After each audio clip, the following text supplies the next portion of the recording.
केवल देखते हैं अपनापन, अपनापन। बड़ा सुंदर प्रसंग है ये। श्री रघुनाथ जी नाम के एक भक्त का है जो रघुनाथ दास गोस्वामी हैं, उनसे ये अलग है।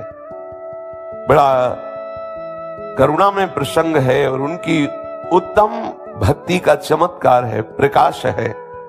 और ऐसे भक्त से अपना संबंध स्थापित करने वाले को भगवत प्राप्ति सहज में हो जाती है। इस प्रसंग में ये देखने को मिला कि स्वयं में तो उस कोटि की भक्ति नहीं, लेकिन भक्त को अपना मानने के कारण ये मेरा है, ये मेरे हैं, और पूर्ण अनन्य हो गए, तो उनको वही बात मिली जो रघुनाथ दास जी को मिली। ये महापात्र रघुनाथ की चर्चा है।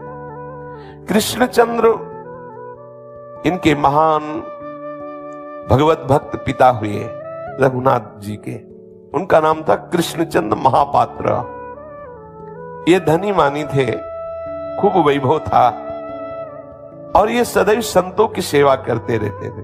प्रायः ये देखा गया कि जहां जिन घरों में संत महात्माओं का आवागमन या संतों की शरणागति है, उनके यहां भक्ति का प्रकाश निश्चित होता है, कोई न कोई महाभागवत प्रकट होता है।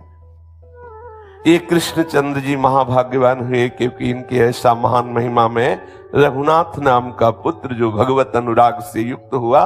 बड़ा सौभाग्य है जिनके घरों में भगवत भक्ति होती है या भगवत आराधना से युक्त कोई संतान होती है। ये सदैव संतों का खूब स्वागत करते, इनके घर में आनंद ध्वनि मची ही रहती। संत बड़े करुणामय हैं, जहां जाते हैं खूब भगवत चर्चा करना इनका स्वभाव होता है। नाम कीर्तन तो इनका व्यसन होता है, तो जिस घर में जाते हैं नाम कीर्तन भगवत चर्चा कथा तो बड़ा जय ध्वनि मची रहती, आनंद की गूंज मची रहती। और धन था ही तो खूब संत सेवा उत्साह से करते। वो बड़े भाग्यशाली हैं जो संत सेवा में अनुराग रखते हैं। भगवान की कृपा से श्री कृष्णचंद्र महापात्रा के यहां रघुनाथ नामक एक बालक का प्रादुर्भाव हुआ। रघुनाथ का स्वभाव बच्चापन से ही बहुत गंभीर रहना, सुशील, नम्र और संतों के समीप बैठना। और संत जनों में एक भागवती कैसी प्रेरणा रहती कि वो किसी से भी, आप भजन करते भजन किया करो, आप नाम जप किया करो, आप पाठ किया करो, थोड़ा समय ध्यान किया, वो जरूर उनका स्वभाव है। उनके हृदय में ऐसी उदार वृत्ति बनी ही रहती, वो सबको प्रेरित कर, एक ही माला कर लिया करो, 5 मिनट ही नाम की, किसी तरह ये जीव प्रभु से जुड़े, इसका मंगल हो जाए। अभी छोटे बालक ही हैं रघुनाथ जी, और संतों के मुख से सुनकर के भगवान नाम जपना चाहिए, जीवन का उद्देश्य है भगवत प्राप्ति आदि आदि। ये जब सुनते तो उनके हृदय में, निर्मल हृदय में एक संस्कार बैठ गया, मुझे नाम निरंतर जपना है और मुझे भगवान जी से मिलना है। जैसे एक दिन एकांतिक में छोटी बच्ची कह रही थी, हमें श्री जी से मिलना है। कैसे हैं श्री जी, कैसे मिलेंगे श्री जी? अगर ये बात आ रही है तो महामोद की बात है। निर्मल हृदय में ये बात आ रही, निश्चित हृदय में भक्ति का विकास होगा, निश्चित भगवत प्राप्ति की आगे चलकर ऐसी प्रबल लालसा होगी जो समस्त भोगों से विरक्त होकर ठाकुर जी प्रिया जी के प्रति तड़पण प्रारंभ हो जाएगी। श्री रघुनाथ जी के भी हृदय में बात उसी बच्चापन से ही बैठ गई कि भगवान नाम जपना ये जीवन का परम लाभ है। अब तो एकांत में वो प्रभु के नाम का स्मरण करना, घर में जो ठाकुर जी विराजमान थे बार बार दंडवत करना। छोटा से बालक है, जब देखा कोई नहीं तो बार बार ठाकुर जी को दंड, देखो ये कृपा संतों की। छोटे बच्चा है, बार बार ठाकुर जी को देखते हैं, साष्टांग दंडवत होते हैं, हाथ जोड़कर खड़े हो जाते हैं, ठाकुर जी की प्रदक्षिणा करते हैं। धीरे धीरे इनकी अवस्था 17 वर्ष की हुई। माता पिता ने उनका विवाह किया। कलावतीपुर के गंगाधर करण नाम के धनी मानी पुरुष की एक अन्नपूर्णा नाम की कन्या से इनका विवाह हुआ। अन्नपूर्णा के 7 भाई थे और उनमें से सबसे छोटी कन्या थी, तो ये बहुत दुलारी थी और धनी मानी थे ही। तो रघुनाथ जी के साथ उनका ब्याह हुआ और खूब आदर सत्कार सम्मान प्रियता जैसे रिश्ते नातेदारों की होती है। रघुनाथ दास जी को बहुत चुभा हृदय में कि मेरे हृदय की तो विकलता थी कि प्रभु मिले और ये क्या हो रहा है। प्रभु मुझे क्यों बांध दिए? हृदय में बड़ी विकलता। जब पहले समय की जबकि ये चर्चाएं बहुत कम अवस्था में ब्याह हो जाता, अगर 17 वर्ष की अवस्था थी तो 13-14 वर्ष की अन्नपूर्णा जी की अवस्था होगी। बहुत छोटी अवस्था में ब्याह हो जाते थे। सुलक्षणा, सुंदर, सुशील और बहुत ही सुंदर ऐसा उसका सरल स्वभाव अन्नपूर्णा का, लेकिन इनके हृदय में चुभन, नहीं प्रभु मुझे नहीं चाहिए, ये सांसारिक प्रियता नहीं चाहिए, मुझे आपके सिवा किसी से अपनापन नहीं करना। 17 वर्ष की अवस्था है। इस अवस्था में तो यौवन अवस्था का ऐसा आंधी भरा स्वभाव जागृत होता है जिसमें सब भूल जाता है। शास्त्र क्या कहते हैं, गुरुजन क्या कहते हैं, जीवन का उद्देश्य क्या। लेकिन देखो संत कृपा का प्रभाव, ऐसी भक्ति दृढ़ है कि इनको खुशी नहीं हुई। माता पिता ने अपनी प्रसन्नता के लिए इनका ब्याह किया। अब तो उदासीन रहते, लेकिन वो अन्नपूर्णा ऐसे मंगल स्वभाव की, कभी इनसे कोई प्रश्न नहीं किया। हृदय से निश्चय किया मेरे जीवन धन, मेरे प्राणनाथ चाहे जिस स्थिति में रहे, कभी इनको प्रतिकूलता नहीं दूंगी और सदैव इनके अधीन रहूंगी, उसका निश्चय। इनके पिता जब देखे हमारे बेटे का ब्याह हो गया तो एक प्रसन्नता आई और इन्होंने विचार किया जिस जिसको हमने ब्याज में पैसा दिया था अब किसी का ब्याज नहीं लेंगे। एक उत्साह वृत्ति, सबका ब्याज माफ कर दिया। और जब किसी को कोई आवश्यकता होती उनके पास आते, बस दे देते। जब आपको अनुकूल पड़े तो वापस कर देना, ना पड़े तो कोई बात नहीं, क्योंकि उनके हृदय में बड़ा आनंद, भगवान ने बहुत कृपा की। सुंदर बहू, सुंदर बेटा और संपत्ति थी ही। धीरे धीरे धीरे धीरे संतों की भी समाज का आना, लोगों की, गरीब लोगों की याचना से धन देना। भगवान बड़े लीला बिहारी हैं। धीरे धीरे धन जाता रहा। अब उनके हृदय में कमाने की तो कोई चेष्टा ही नहीं थी। शरीर भी वृद्ध था, रघुनाथ जी के जो पिताजी थे, और जो धन था वो धीरे धीरे जाने लगा। ये भगवान की कृपा होती है। अब उनके हृदय में चिंता आने लगी कि मेरा बेटा, मेरा बहू, जो हमारी संपत्ति वो धीरे धीरे तो छीन हो रही, इनका कैसे काम चलेगा? और अब मैं कुछ कर सकता नहीं, और ये तो बावरा एकांत में ही बैठा रहता है, कोई कार्य तो करता नहीं। रघुनाथ जी कोई कार्य नहीं, बस एकांत में बैठे प्रभु का ध्यान करना, उन्हीं का नाम जप करना। धीरे धीरे उनका शरीर बीमार हुआ और ऐसा लगा कि अब हमारे प्राण निकल जाएंगे। रघुनाथ को समीप बुलाया, मरणासन शैया पे है, और बुला करके कहा बेटा मैं चाहता हूं कि कभी मेरे नाम का कोई कर्जा न रह जाए। ये जो हमने बहुत धन दिया लोगों को संत सेवा, अतिथि सत्कार आदि में, तो कभी कहीं हमने किसी से धन भी लिए हैं। तो अगर कोई हमारे मरने के बाद तुमसे कहे कि ये हमसे कर्जा लिए थे तो उसको वापस दे देना, इतना तुम करना, क्योंकि मैं भगवान के समीप जाकर के सदैव उनकी सेवा में रहूं। और यहां कोई कोसे कह रहे हो तो हमारा कर्जा लेके मर गया, तो मैं ऐसा नहीं चाहता। और वो मरणासन स्थिति में, मूर्छा स्थिति में ऐसा रघुनाथ जी को आदेश किया। अब भगवान की लीला ही थी और वो पधार गए। उनकी जो मां थी रघुनाथ दास जी की, वो बड़ी पति भक्ता थी। पहले ऐसा था कि पति का वरण करने के बाद पति को ही श्री भगवान के समान मान करके अनन्यता पूर्वक उपासना करती, तो समस्त दिव्य शक्तियां जैसे यति में जागृत होती वैसे सतियों में जागृत हो जाती थी। कुछ ही समय में उन्होंने अपने पति के वियोग होने के बाद अपने प्राणों को त्याग दिया, अर्थात उनकी भी शरीर पूरा हुआ, उनकी भी मृत्यु हो गई। अब जब लोगों को ये पता चला कि वो मरते समय कह गए थे कि जिनका कर्जा हो दे देना, तो जिनके कर्जे नहीं थे वो भी आ जाते हैं, बोले हमारा कर्जा था वो दे। यहां तक कि छली कपटी लोगों ने उनका घर भी ले लिया। तो अन्नपूर्णा जो उनकी पत्नी थी, उनके तो पिता धनी मानी थे, अपनी पुत्री को ले गए। आज तक कभी रघुनाथ जी मिले नहीं उससे, घर में ही रहते हुए कभी पति पत्नी के भाव से नहीं। वो बस देख लेती थी मेरे ऊपर, वो हर समय उदास भाव से प्रभु का चिंतन करते। भगवान लीला बिहारी ऐसे हैं कि छली कपटी लोगों ने कि मेरा भी कर्जा था, मेरा भी कर्जा, घर भी छीन लिया उनका। बहू तो चली गई अपने मायके, वो 7 भाई थे तो लिवा गए, यद्यपि वो जाना नहीं चाहती थी फिर भी लिवा गए। अब रघुनाथ दास जी अकेले हो गए। रघुनाथ जी अब तो जहां कोई उन्हें भोजन दे देता, अब उनको कोई चिंता नहीं, बस निरंतर नाम जप करना और भगवत चिंतन में मगन रहना। और ये सिद्धांत हृदय में उतर गया, जाहि विधि राखे राम ताहि विधि रहिए, जोई जोई प्यारो करे सोई मोहि भावे। जैसे प्रभु मुझे रखे, कोई शिकवा शिकायत नहीं। ये देखो कृपा, ये कृपा है, कृपा। भगवान कहते हैं जिस पर मैं कृपा करता हूं उसके सारे राग नष्ट कर देता हूं। खत्म। माता पिता अंतर ध्यान हो गए, संपत्ति जो थी वो कुछ बट गई, कुछ छिन गई।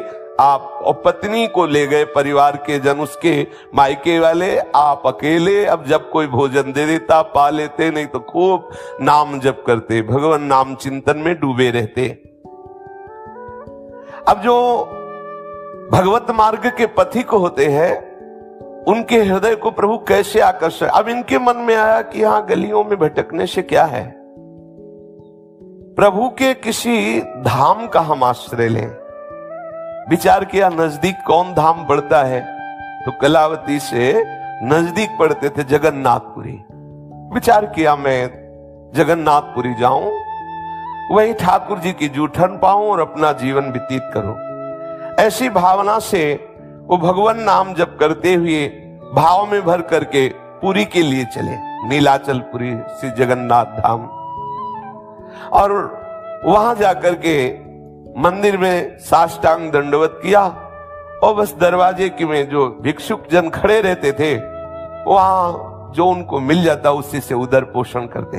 ऐसा ही कुछ चरित्र श्री पूज्य रघुनाथ दास गोस्वामी का भी आया है कि वो भी वहीं सिंहपौर पर खड़े हो जाते, जो मिल जाता उसी से उदर पोषण। कुछ दिन बाद उसका भी त्याग कर दिया।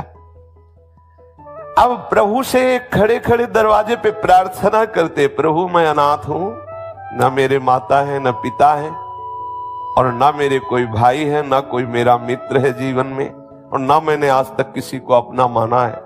प्रभु आप मेरे हो, स्वीकार कर लो। हे प्रभु आप मेरे हो, मैं आपका हूं, ये स्वीकार कर लो।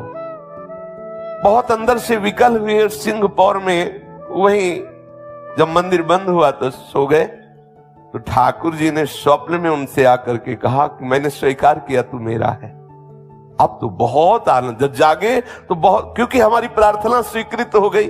ठाकुर जी ने स्वप्न में कहा कि तुम जिस भाव से मुझे स्वीकार करो, मैंने तुम्हें स्वीकार कर लिया। अब तुम आज से अपने को अनाथ मत मानना, मैं तुम्हारा हूं और तुम हमारे हो।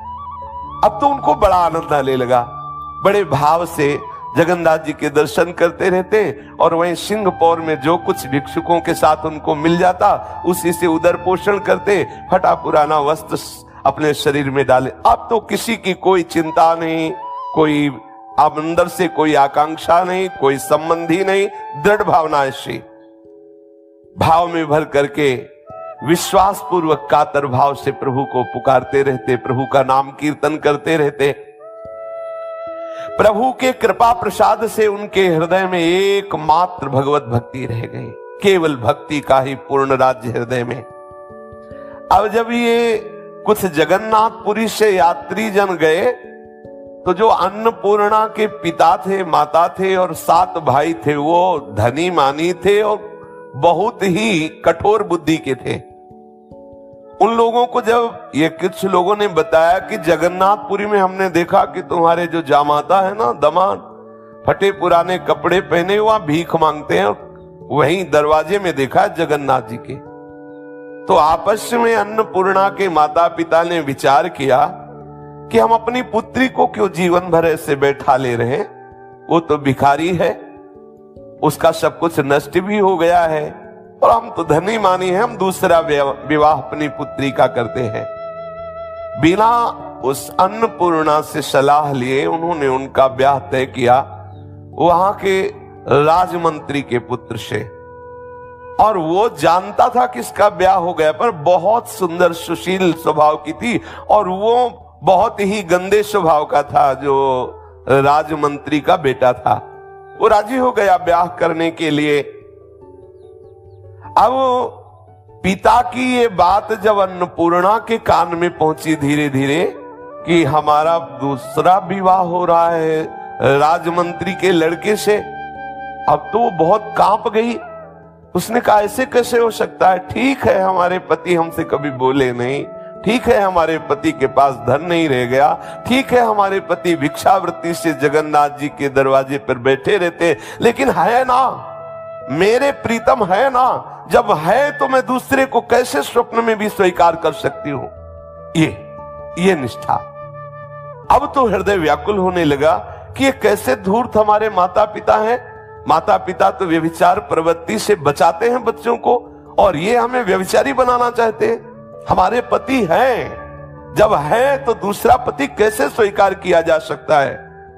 अब वो हृदय में बहुत ही दुखी, अंदर से अस्वीकार करे, पर 7 भाई माता पिता कैसे वो बोल। पहले बहुत ही गंभीर सौम्य स्वभाव के बच्चे होते थे, उत्तर देने में बहुत ही संकोच, और फिर स्त्री शरीर। गंगाधर और मंत्री पुत्र दोनों ने ये दृढ़ निश्चय कर लिया कि अब विवाह पक्का, फाल्गुन शुक्ला पंचमी तिथि तय हो गई। अन्नपूर्णा ने जब ये सब बातें सुनी तो विचार किया और जगन्नाथ जी का स्मरण किया। प्रभु ऐसा कैसे हो सकता है? मेरे पति आपकी शरण में और मुझे दूसरे के साथ जाना पड़े। मैंने निश्चय किया है कि जिनसे मेरा ब्याह हुआ वही मेरे प्रीतम है। प्रभु आप ही मेरी रक्षा कर सकते हो।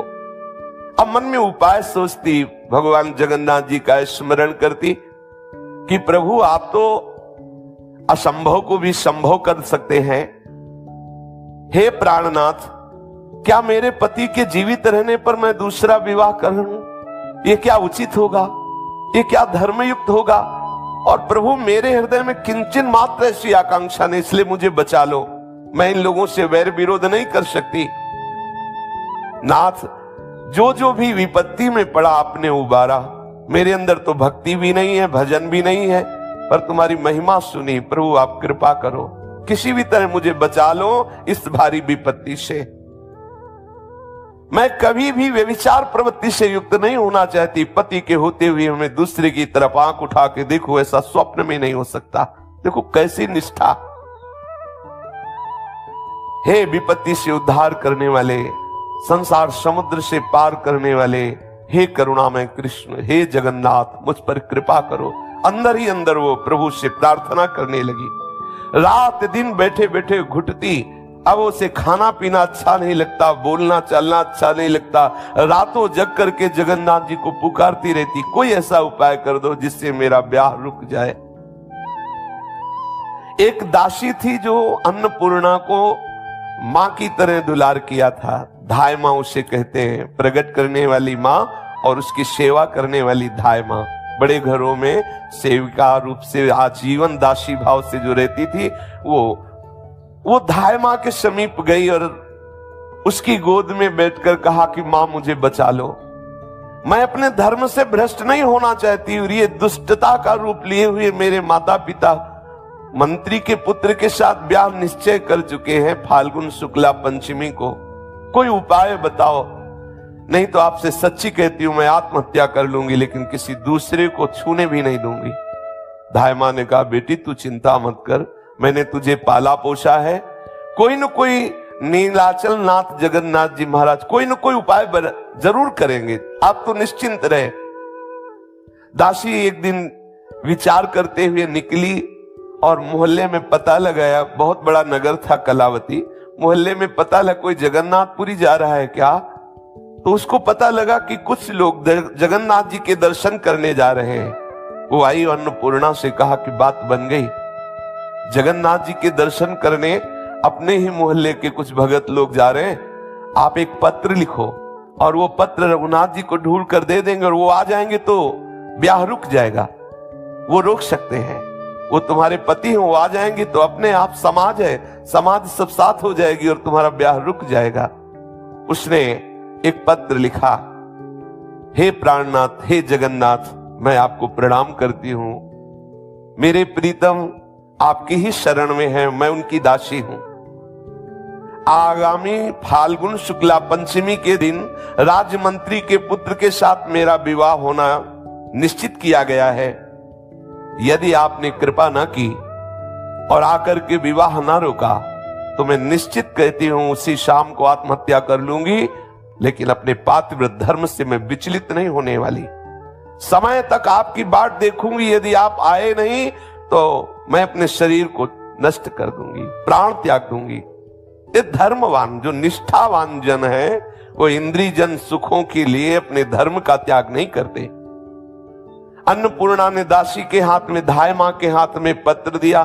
धाय मां पत्र लेकर के उनके पास गई जो पुरी दर्शन करने जा रहे थे। हाथ जोड़ करके कहा कि ये पत्र उनको देना है। सुना है कि वो सिंहपौर में दरवाजे पर रहते हैं, भिक्षुक वेश में, उनका रघुनाथ नाम है। ये पत्र उनको आप दे देना, बहुत कृपा होगी, किसी का जीवन बच जाएगा यदि आप पत्र वहां तक पहुंचा देंगे, और बहुत तुम्हारा उपकार मानेंगी और जगन्नाथ जी तुम पर बहुत कृपा करेंगे, क्योंकि एक दैन्य भाव से जो भगवत चरण आश्रित यहां है उसकी रक्षा हो जाएगी। वो भक्त हृदय उन लोगों ने कहा आप चिंता मत करो, जगन्नाथ जी के दर्शन करके अब हमारा दूसरा कार्य यही रहेगा, रघुनाथ जी को खोजना। कहीं भी जगन्नाथपुरी में है तो जब तक वो मिलेंगे नहीं, उनको पत्र नहीं दूंगा, तब तक वापस नहीं आऊंगा, आप चिंता मत करो। बड़ी सहानुभूति प्रकट की, उन लोगों ने भरोसा दिया और वो पुरी के लिए रवाना हुए। माघ महीना के शेष होते होते वो पुरी पहुंच गए। कई दिनों तक दर्शन करके वो खोज करते रहे, क्योंकि कुछ समय के लिए रघुनाथ दास जी वहां थे और जो कुछ मिलता लेते और एकांत में समुद्र किनारे बैठ करके भगवान नाम जप करते। तो एक दिन अकस्मात मंदिर के सिंह पौर पर उन्होंने देखा फटे पुराने वस्त्र, मलिन वेश और ओठ हिल रहे हैं, भगवान नाम चल रहा है। पूछा तुम्हारा रघुनाथ नाम है? उन्होंने कहा जी। तो उन्होंने कहा तुम्हारी पत्नी ने पत्र दिया है। विचार किए कि जगन्नाथ जी के सिवा मेरा तो कोई है नहीं, पर अगर वो जगन्नाथ धाम में पत्र भेजा है तो जगन्नाथ जी के लिए ही है, इस भावना से ले लिया और पहले प्रभु को अर्पित किया। ऐसे देखो प्रभु ये पत्र आया है, जैसे निमंत्रण से नरसिंह जी को आया तो पहले निमंत्रण ठाकुर जी के चरणों आपके लिए आया, हम तो दास है, हमारा क्या। ठाकुर जी ने निमंत्रण में जो जो लिखा था वैसे ही पूरा भात भरा। वैसे ही उपासक को हर प्रसंग से शिक्षा लेनी चाहिए। अपने पास कोई संबंधी नहीं है, हमारे संबंधी श्री प्रियालाल हैं।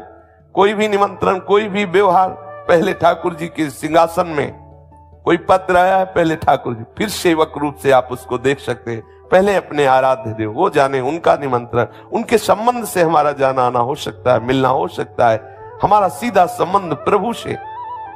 श्री रघुनाथ जी ने पत्र से जगन्नाथ जी को दिखाया, देखो पत्र आया है। फिर उन्होंने पढ़ा, पढ़ते ही चित्त व्याकुल हो गया, क्योंकि मेरी पत्नी इसलिए व्याकुल नहीं हुआ। एक जीव जो इस शरीर से संबंध मानता है और यह शरीर प्रभु का शरणागत है और वो आत्महत्या कर लेगा, इस बात से वो व्याकुल हो गए। और अब फाल्गुन शुक्ला पंचमी के केवल 10 दिन शेष रह गए हैं, और पुरी से अगर पैदल चला जाए तो 1 महीना का रास्ता है, पहुंच नहीं सकता। अगर हम भागें भी तो नहीं पहुंच सकते, और वो शाम तक आत्महत्या कर लेगी अगर उस तिथि को ना पहुंचे। क्या करूं?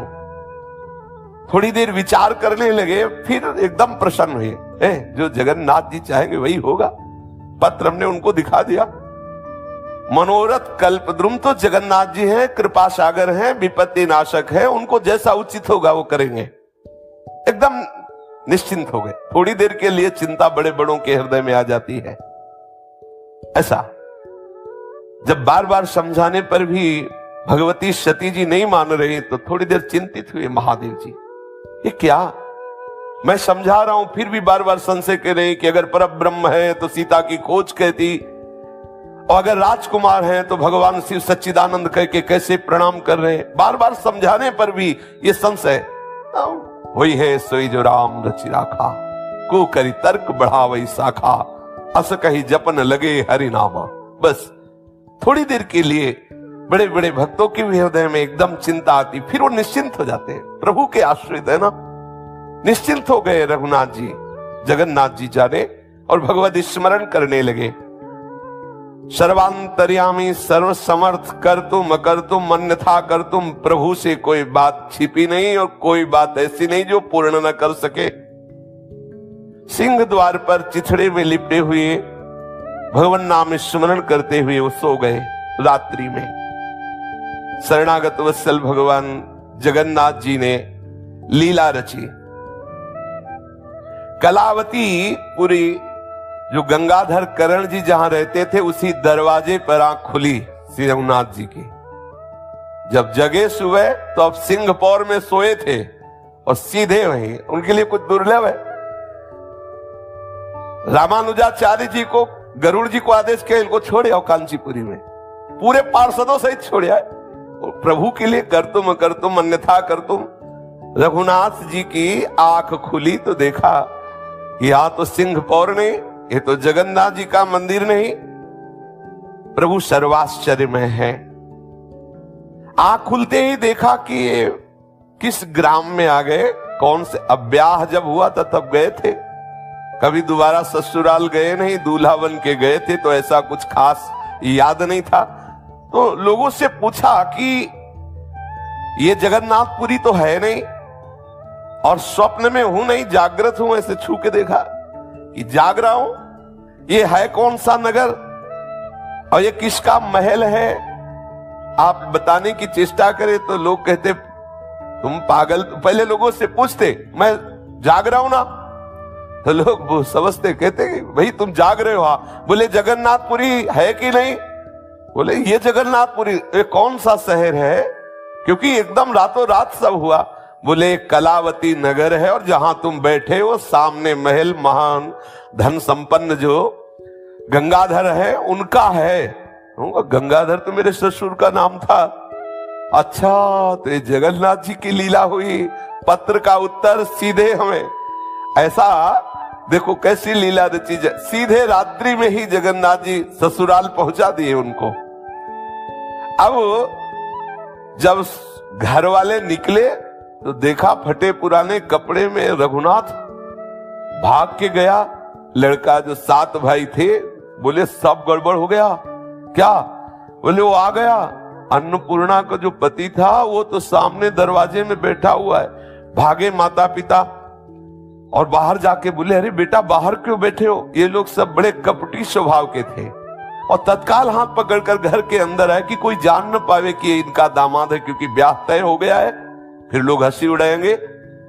अंदर ले गए। अन्नपूर्णा ने जे ही देखा पति आए तो मानसिक प्रणाम किया, एकांत में बैठी हुई थी। बहुत जगन्नाथ जी के प्रति बार बार अहो प्रभु बड़े कृपालु, बड़े कृपालु। नेत्रों से प्रेमाश्रु धारा बहने लगी, ध्यान में मगन हो गई प्रभु की। प्रभु आज मैंने देख लिया, आप हमारी आर्त पुकार सुन लिए। प्रभु तुम्हारे बिना ऐसा कौन खेल कर सकता है? अभी 10 दिन बकाया है और पहले ही हमारे पति को भेज दिया। वो बहुत आनंद में मगन है। रघुनाथ तन मन की शुद्ध भूले हुए जगन्नाथ जी से बात कर रहे अंदर ही अंदर, प्रभु कैसे कृपाल हो, कैसे लीलाधारी हो। और पत्नी भी उनके भाव में डूब रही और ये सब पूरा परिवार जल रहा है। अब क्या किया जाए, ये तो आ गया, अब क्या किया जाए, क्योंकि अगर ये यहां जीवित है तो ब्याह कैसे हो सकता, समाज भी तो है। और आपस में बैठ करके सलाह करने लगे तो सास ने कहा तुम चिंता मत करो, विधान सब बनाएंगे, पहले कुछ खवा पिया के इसे राजी करें। भोजन पवाया, कपड़े अच्छे दिए और कहा कि आप बहुत दिनों बाद पधारे हैं, बड़ी कृपा है, आप कमरे में विश्राम करें। अन्नपूर्णा मन में डर गई कि ये कपटी लोग जो हमारे ना चाहने पर भी ब्याह तय कर रहे थे, हमारे पति से इतना प्रेम दिखा रहे हैं, इसमें कोई कपट है। अंदर ही अंदर वो समझ गई कि ये जैसे कटोरा तो सोने का है लेकिन भरा उसमें विष है। प्रियता तो दिखा रही है जामाता जैसी ही कि भाई हमारा दामाद आया है, लेकिन अंदर इनके जरूर छल कपट है।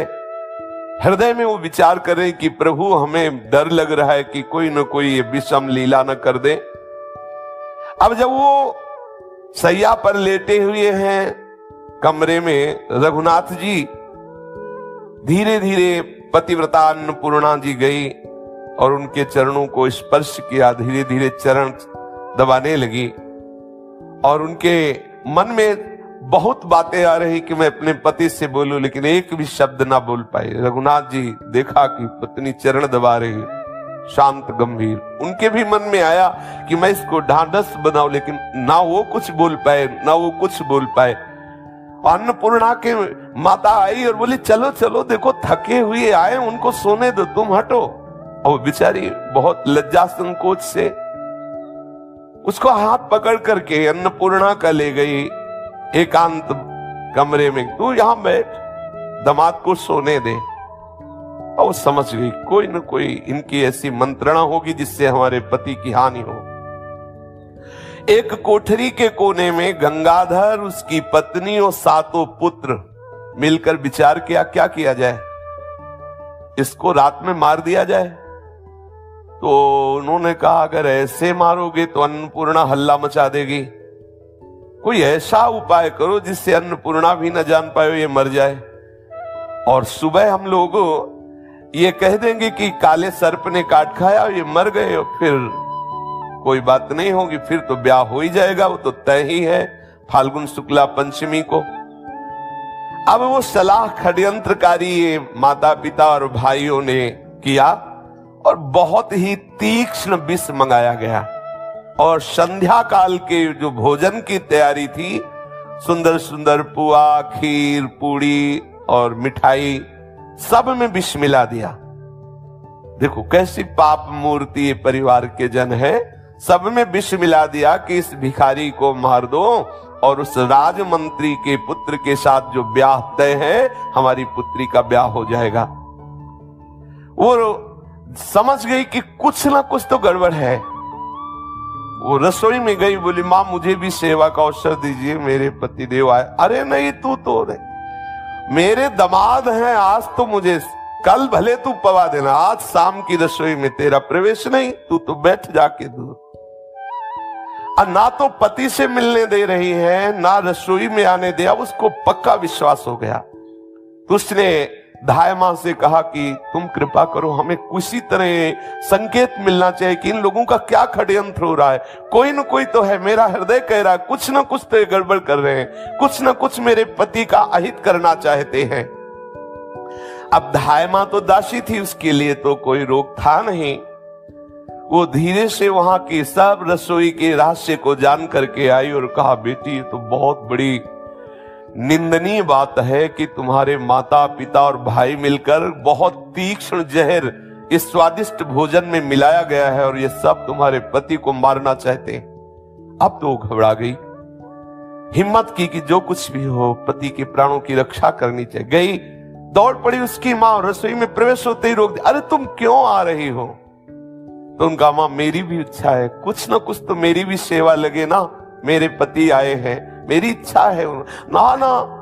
अब उसने, भगवान की ऐसी लीला थी कि जो अपने लिए भोजन तैयार किया था सास ने, वो भोजन उठाई और दूसरे कमरे में रखने के लिए गई। इतने में अवसर मिला, जो थाल सजाई गई थी जहर से भरे हुए पदार्थों से रघुनाथ जी की, उसमें पिस्टी मिठाई थी जो 2 पीस में चिपकी हुई थी। तुरंत देखा उसने, और जैसे छौंक लगाने में एक पत्र होता है, तेज पत्र, हाँ वो जो छौंक लगाने में होता है ना, उसको तत्काल उसने लिया और अपने काजल से लिखा विष है, विष है लिख करके उस पिस्टी में दबा के सबसे ऊपर रख दिया और भगवान से प्रार्थना की। और जानती थी कि प्रसाद पवाने में पहले पवाया था कि मीठा इनको बहुत पसंद है, अगर थाल में मीठा होता तो सबसे पहले मीठा पाते, तो उसको पता था। उसने जगन्नाथ जी से प्रार्थना की, हे भगवान मेरी प्रार्थना सुन लो, मेरे पति सबसे पहले इसी पिस्टी मिठाई को ले और वो उसे खोल कर देख ले, इतनी आप कृपा करना। सोने की थाल में, सुंदर सुंदर कटोरियों में खीर, सब्जी, पूड़ी, ये सब, और सबके ऊपर फिर मिठाई। अब वो ये रहस्य मां नहीं जान पाई कि उस मिठाई के बीच में उस तेज पत्र में लिखा है कि विष है, ऐसा लिख करके उसने रघुनाथ जी के सामने थाल पहुंची। रघुनाथ जी तो जय जगन्नाथ आंख मूंदा और कीर्तन करने लगे। उस भोजन को एक एक कवल ध्यान के द्वारा भगवान जगन्नाथ जी को पवा रहे हैं। थोड़ी देर के बाद फिर आंख खोली और जय जगन्नाथ, और जे भी वो पिष्टी उठाई, सब पूरे परिवार के जन ताक रहे हैं कि अब तो बस पाएगा, थोड़ी देर में मर जाएगा। ऐसे पिष्टी खोली तो नजर बचा के ऐसे देखा कि विष है। खिड़की से पत्नी भी देख रही थी तो उन्होंने ऐसे देखा। पत्नी समझ गई कि देख लिया, बहुत प्रसन्न हुई, हट गई वहां से। अब वो विचार करने लगे कि ये तो हमने जगन्नाथ जी को अर्पित कर दिया। जो वस्तु जगन्नाथ जी को अर्पित कर दिया, जब प्रभु को भोग लगा दिया, अपने लोग हो तो कह दे कोई साक्षात थोड़ी लगाया, तो भावना में लगा है, हम नहीं पाएंगे, जहर है इसमें। लेकिन निष्ठा, उन्होंने कहा जब हमने जगन्नाथ जी को पवा दिया, मेरे प्रभु ने पा लिया, तो फिर क्या, मरना तो एक बार है ही ना। हम प्रभु को अर्पित किए हुए प्रसाद को नहीं छोड़ सकते। प्रभु को तो लगा दिया भोगो, अब कहे कि इसमें जहर है, फिर ऐसा नहीं। जय जगन्नाथ पाना प्रारंभ किया। जैसा पूर्ण पाया जाता है वैसे ही पाते पाते शरीर नीला होने लगा, क्योंकि जहर था ही। आंखों के सामने अंधकार छाया, मुरझाई गिर। अच्छा, वो अन्नपूर्णा जी इसलिए प्रसन्न है कि पति ने पढ़ लिया, आप काहे को खाएंगे, वो तो चली गई प्रसन्न होकर, भगवान ने मेरी बात सुन ली। और वो माता पिता भाई सब बिल्कुल खड़े हैं। पूरा प्रसाद जिसे पाया जाता, पाते ही आंखों के सामने अंधेरा छाने लगा, शरीर नीला पड़ने लगा, गिरे और प्राण निकल गए। जब उनको दुष्टों ने देखा कि मर गए तो धीरे से दरवाजा लगा दिया और कि थोड़ा और रात्रि हो जाए, फिर हम हल्ला मचा देंगे कि देखो दामाद को सांप ने काट खाया और ये मर गए, तो अन्नपूर्णा भी कोई शंका नहीं कर पाएगी, फिर हम इनको दफना देंगे। ऐसी भाव बड़े प्रसन्न हुए वो सास ससुर और वो भाईजन की, बढ़िया हमारी जो षड्यंत्र था वो पूरा हुआ, हमारी बात पूरी हो गई, अभी मर जाएगा, अब राजमंत्री के साथ ब्याह होगा। अब वो विष का प्रभाव पड़ा, पूरा शरीर नीला हो गया। जब सबको प्रसन्न देखा तब उसके मन में आई, अन्नपूर्णा के मन में, उसने धाय से कहा कि तुम दौड़ के देखो क्या बात है, प्रसन्न क्यों है। धाय ने कहा, एक खुसुर खुसुर आपस में बात कर रहे हैं, हमें लगता है कोई षड्यंत्र इनका काम कर गया। उसने विचार किया कि जब मेरे पति मेरे सामने पढ़ के देख लिए थे विष है, फिर वो खाएंगे क्यों, जब खाएंगे नहीं तो कोई ऐसा षड्यंत्र इनका चलेगा नहीं। धाय से कहा तुम दौड़ के कमरे में झांक के देख के आओ। तो एक दीपक जल रहा था, उसमें देखा पूरा शरीर नीला, फेन निकला हुआ, आंखें खुली, भाग के आई और कहा गजब हो गया, उनका शरीर नीला है और हमें लगता है उनके प्राण निकल गए हैं। अब तो विकल हो गई, ऐसा क्यों हुआ, क्योंकि हमने तो लिख दिया था इसमें विष है और पति ने पढ़ भी लिया था, ऐसा क्यों। वो भाग के गई और खिड़की से झांक करके देखा तो पति को निष्प्राण देखा। अब तो कांप गई और जगन्नाथ जी से कहा कि आपके होते हुए प्रभु ऐसा कैसे हो गया, हे दीन बंधु, हे पतित पावन, ऐसा कैसे हो गया। प्रभु आप तो सर्व समर्थ हैं और हमने लिख के भी आपकी प्रेरणा से दिया और उन्होंने आपकी प्रेरणा से पढ़ा भी, फिर ऐसा कैसे हो गया। बहुत अंदर से बहुत वो दुखी है, विकल हो रही है। फिर अन्नपूर्णा एकांत में बैठ करके आर्त भाव से प्रभु से प्रार्थना करे, हे कर तुम अकर तुम मन्नथा कर तुम सर्व समर्थ स्वामी, आपके लिए विष को अमृत कर देना क्या कोई आश्चर्य की बात हो सकती है। मेरे प्रीतम को बचा लो, हे प्राण प्यारे मेरे प्रीतम को। अब वो बार बार एकांत कमरे में बैठती, बार बार आती, हिम्मत नहीं पड़ रही।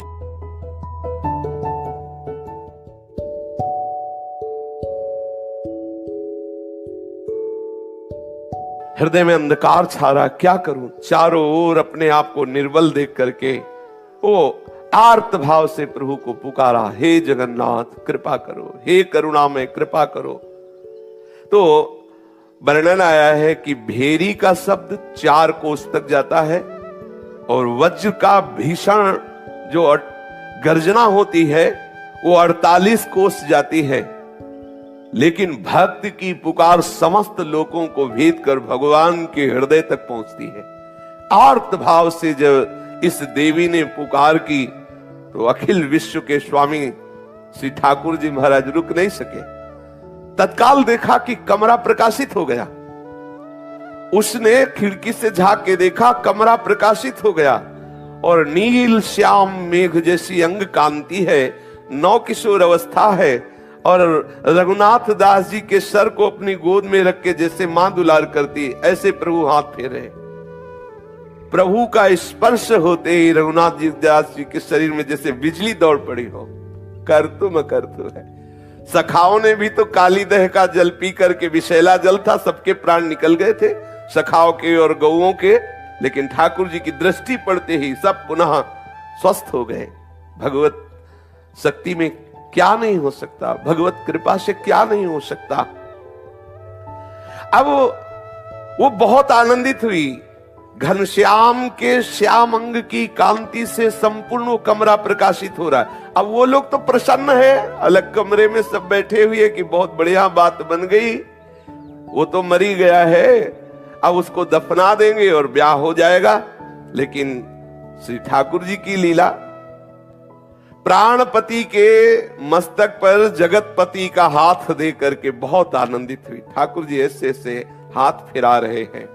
फिर मधुर स्वर में ठाकुर जी बोले कि मेरे लाल रघुनाथ उठ, कोई सृष्टि में ऐसा विष ही नहीं बना जो तुझे अचेत कर सके, उठ जा। ऐसा प्रभु बोल रहे, देख मैं आ गया हूं, उठ जा।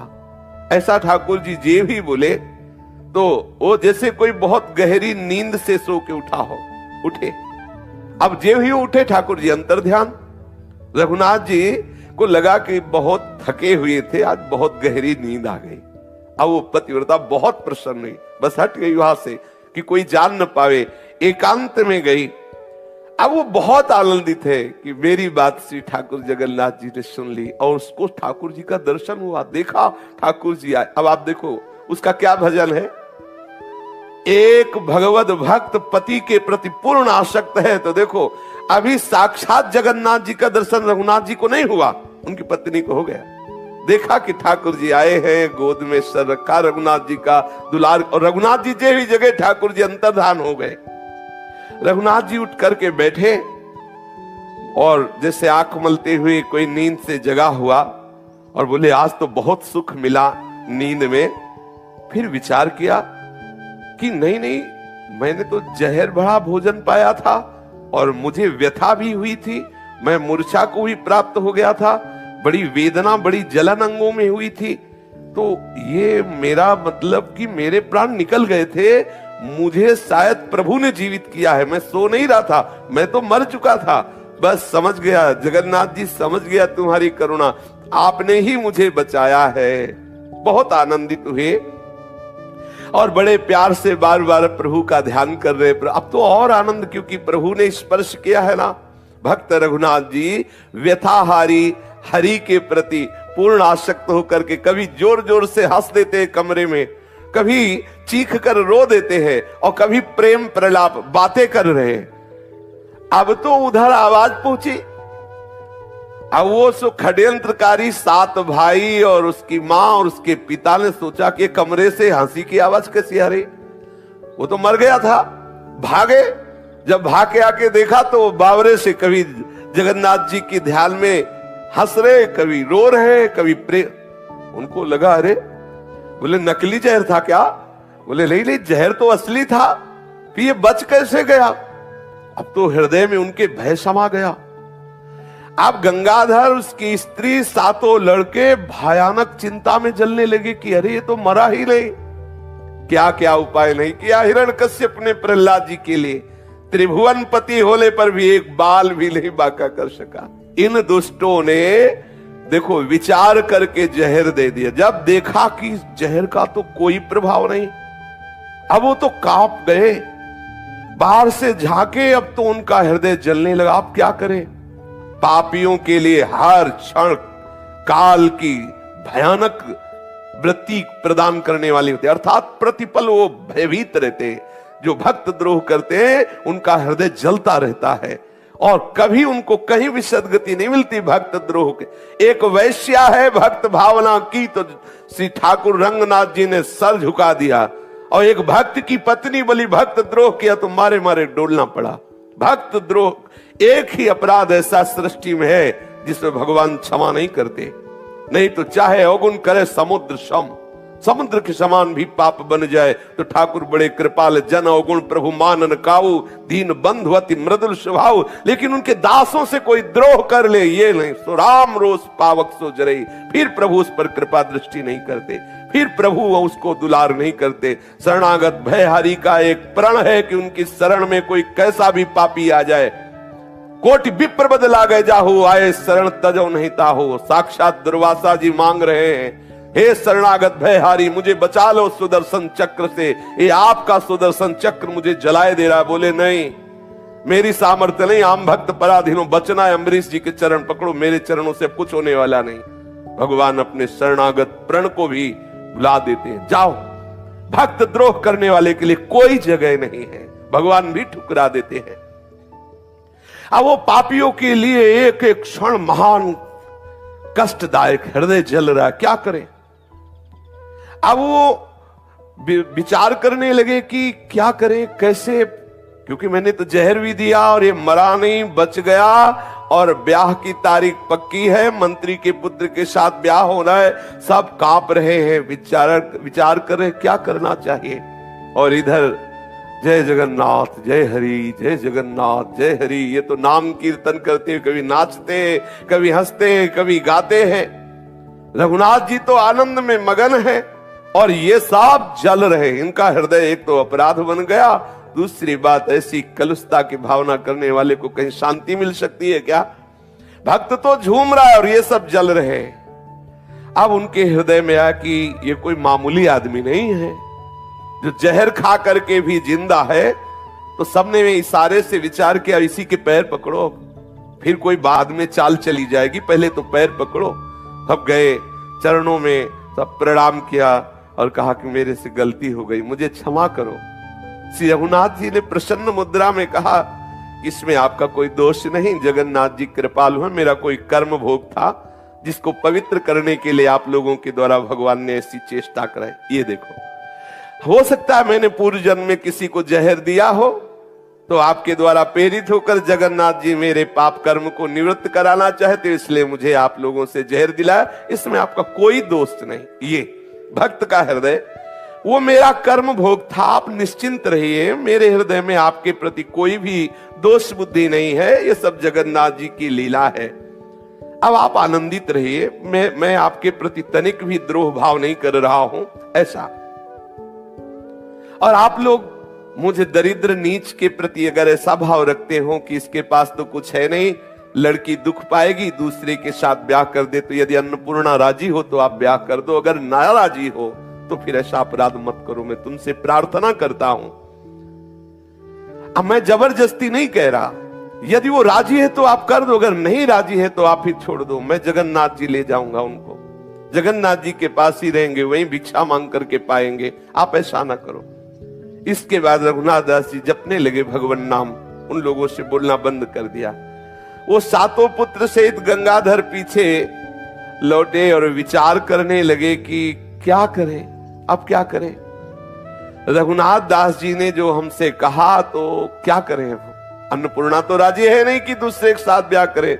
रघुनाथ दास जी ने उनके जो दिए हुए कपड़े थे उतारा, अपना फटा चद्दर ले आओ, ऐसे ओढ़ा और जा करके दरवाजे के बाहर बैठ गए और कहा, यदि अन्नपूर्णा राजी ना हो तो आप तुरंत उसे बाहर निकालो और हम उसको लेकर जगन्नाथपुरी जाएंगे, अगर वो राजी हो तो तुम ब्याह कर दो, मैं जगन्नाथपुरी चला जाऊं। वो बाहर जाकर के विराजमान हुए। गंगाधर बहुत कुछ विचार करने लगे, पुत्रों सहित अंदर गए, अब क्या किया जाए। अन्नपूर्णा अब तक तो शांत बैठी थी क्योंकि प्रभु उसके पति जीवित हो गए थे। अब उसने विचार किया कि मैं बाहर निकलकर अपने दुष्ट माता पिता से कह दूं कि अब तुम्हारे रोके नहीं रुकूंगी, लेकिन वो पहले ही उसके कमरे में ताला लगा दिया गया था, बाहर से ताला लगा दिया गया था। अब तो जब दरवाजा खोला तो बाहर से बंद, वो अंदर छटपटाने लगी। गंगाधर ने अन्नपूर्णा का आकर जो वो खड़बड़ाने लगी तो सोचा कहीं कोई बाहर न सुन ले, तो दरवाजा खोला और अंदर जाकर उससे कहा, अन्नपूर्णा तू इस भिक्षुक राह के भिखारी जिसके पास एक पैसा भी नहीं तो उसको अब भी पति मानती है? हम लोगों के पास क्या नहीं हो रहा, वो राजमंत्री है, सब सुख भोगेगी, काहे को भिखारी के साथ मरना चाहती है? उसके हृदय में मानो किसी ने छुरी मार दी हो।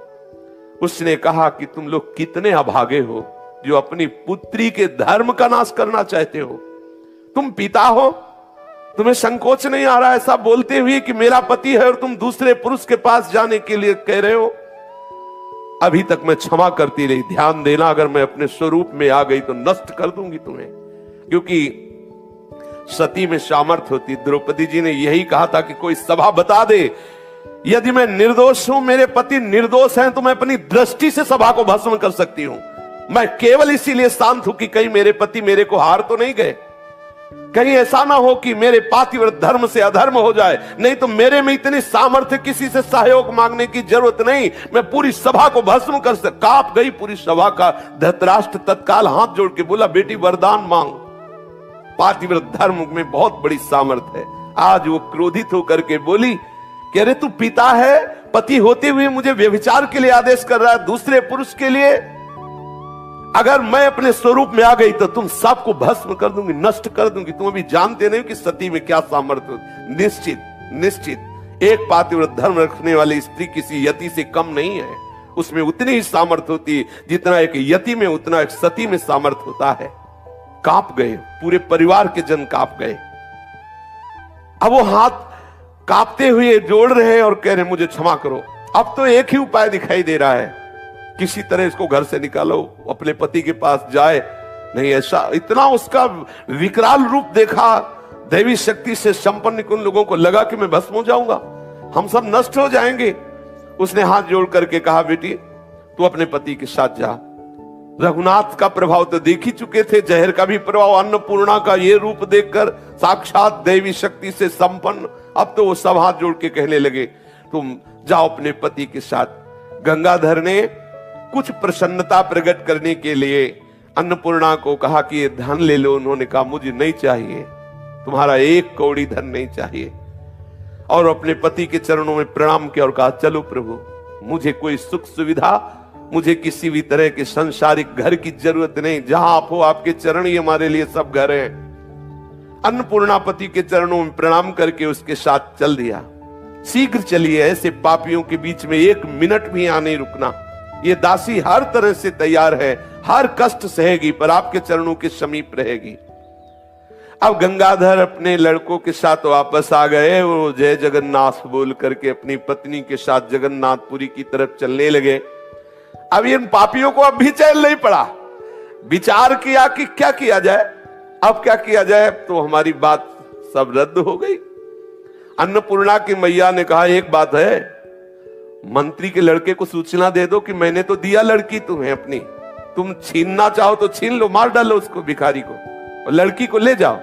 उसने तुरंत अपने पुत्रों को भेजा। पुत्र गए और मंत्री पुत्र से कहा कि ब्याह तो तुम्हारे साथ पक्का, हमने अपनी बहन दी, लेकिन वो एक भिखारी है, वो लिए जा रहा, तुम्हारी जो पत्नी बनने वाली थी, अगर तुम बचा सकते हो तो छीन लो और उसे मार दो।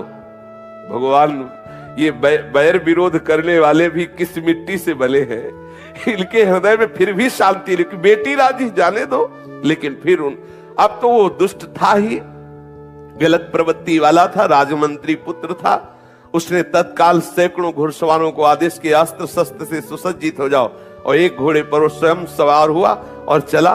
अब घुड़सवारों की चाल और पैदल की चाल, नगर के बाहर ही देखा कि वो आगे जा रहे हैं पत्नी को लिए हुए रघुनाथ जी। घोड़ों की टाप सुनकर के अन्नपूर्णा पीछे मुड़ के देखा तो सैकड़ों घुड़सवार और वो राजकुमार, वो देखते ही डर गई और चिल्लाकर कहने लगी, ये नीच बदमाश लोग आ रहे हैं, प्रभु कैसे रक्षा करोगे मेरी। अब वो चीख के राजकुमार बोला, ए भिखारी, इस सुंदरी को छोड़ो, इस पर मेरा अधिकार है और मैं तुम्हें अभी नष्ट किए। रघुनाथ ने पीछे मुड़ के देखा कि तो नजदीक ही आ गए।